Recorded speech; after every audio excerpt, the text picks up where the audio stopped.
I have no idea what I'm sitting down to draw right now. I mean, in reality, I do because I'm doing the voiceover after the fact, but when I sat down to make this drawing, I had finished something right above it that I enjoyed and that was pivotal and important. I think I had just finished my 100 robots, and so now I was in this weird situation of, well, crap, what now? And so the weird thing that you're going to see come out of this was drawn in that period of I don't know what to do.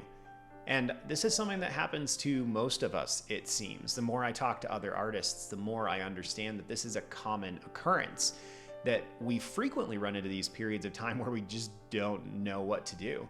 We sit down to draw, or maybe we finished a drawing and we still have some time allocated, and then we go, oh, I don't know what I should do now. So I just kind of start drawing. What comes out of it, you can already see, is almost a reptilian form. Maybe it's a turtle. As I start working on it, I start sculpting it in particular directions, but because I'm working this way, decisions are getting made unconsciously. I'm leaning on things that I've done in the past, things that I'm not even necessarily aware of.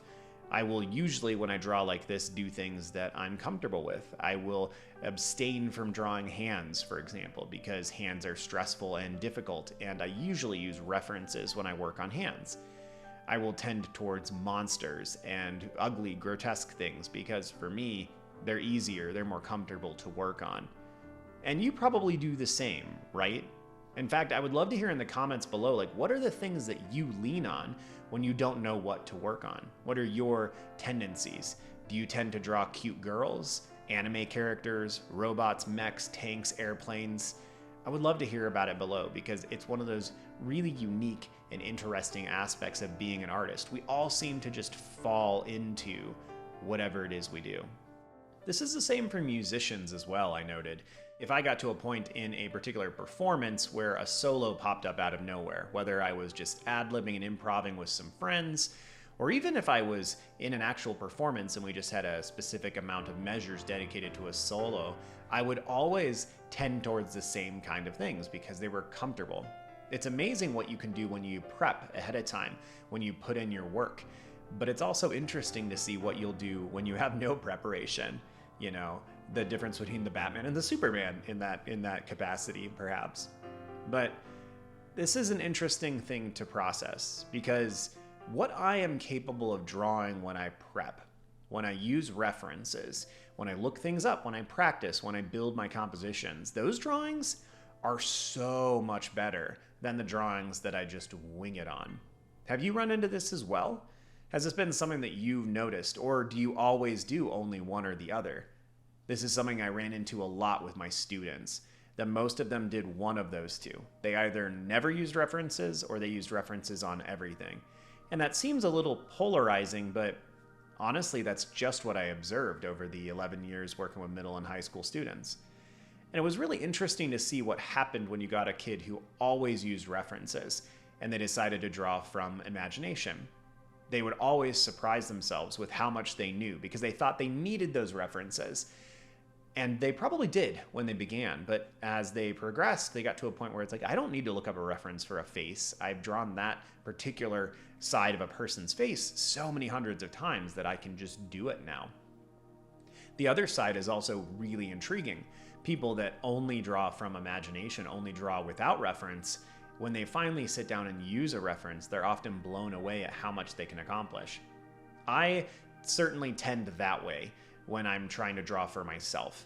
I tend to work from references when I'm working on paintings, when I'm working on any kind of professional work. But when I'm working for myself, I almost always just draw whatever comes to mind. I've started plunking away at some of the things for Smogist, drawing dragons, a dragon daily for the month of August. And I have amassed a lot of references for the different kinds of dragons I'm going to put together. And it's really cool to see that, like, oh, because I looked up a picture of an anglerfish and a leopard seal and a turtle, like all of those aspects are coming into this beast and the whole thing looks better.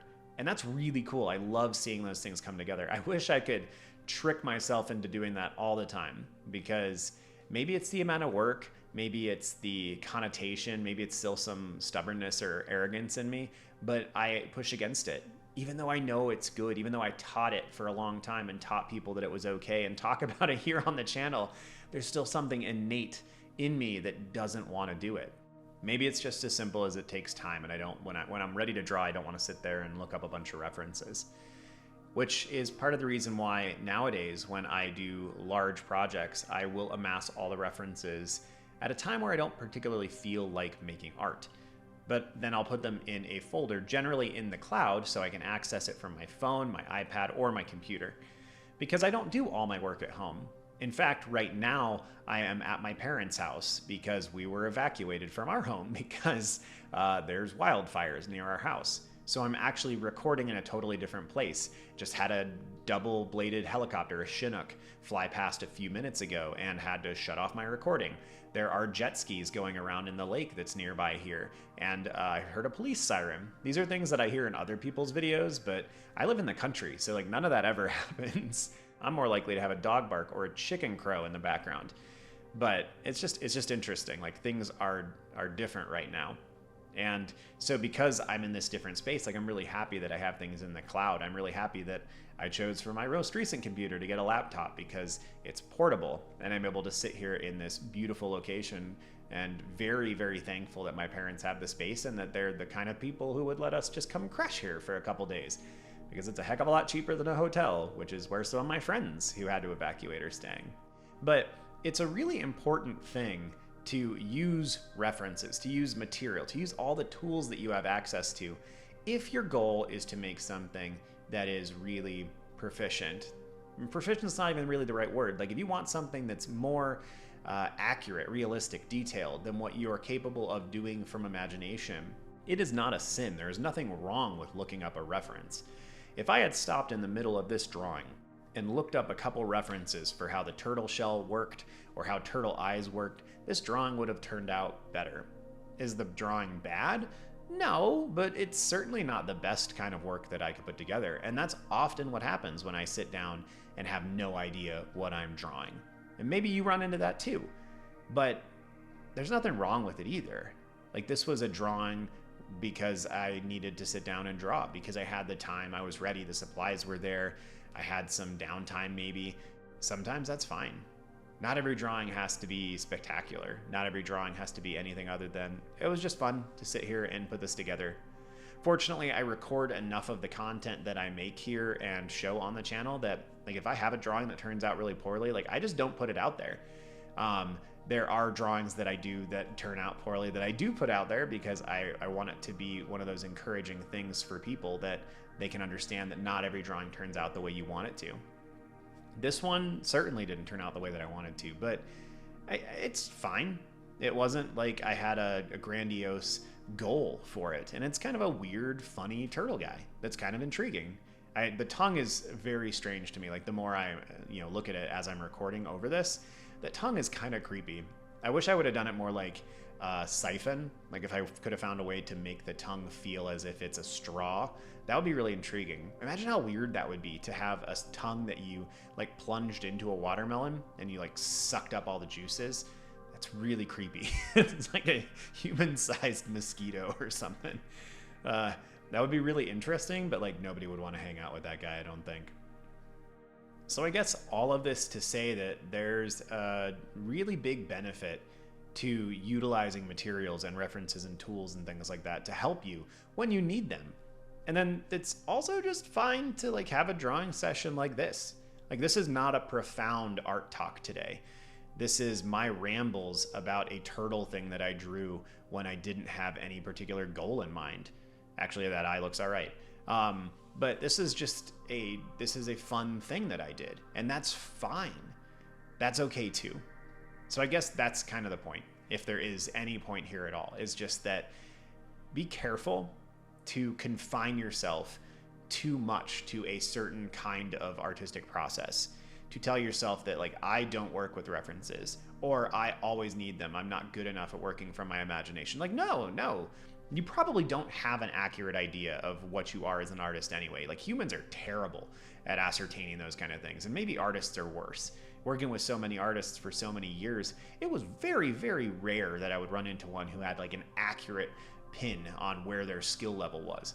Most either thought more highly of themselves or way, way lower of themselves. And the portion that thought higher of themselves was like 3% of the population. And those people generally, like, you get to know them and you realize, oh, there's some really profound insecurities there, and that's part of this. Or they're just playing that as like a role. It's a role that they've concocted for themselves to protect themselves.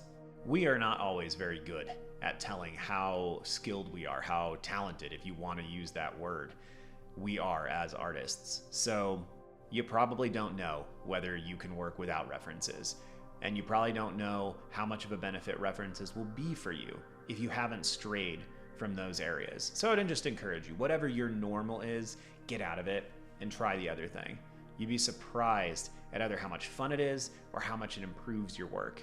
And I'd love to hear about it in the comments below, or even just your recent experiences with those things. Or maybe even if you were the kind of student that I'm talking about that was so dedicated to one and then eventually you did the other and you realized like, oh man, this does change things.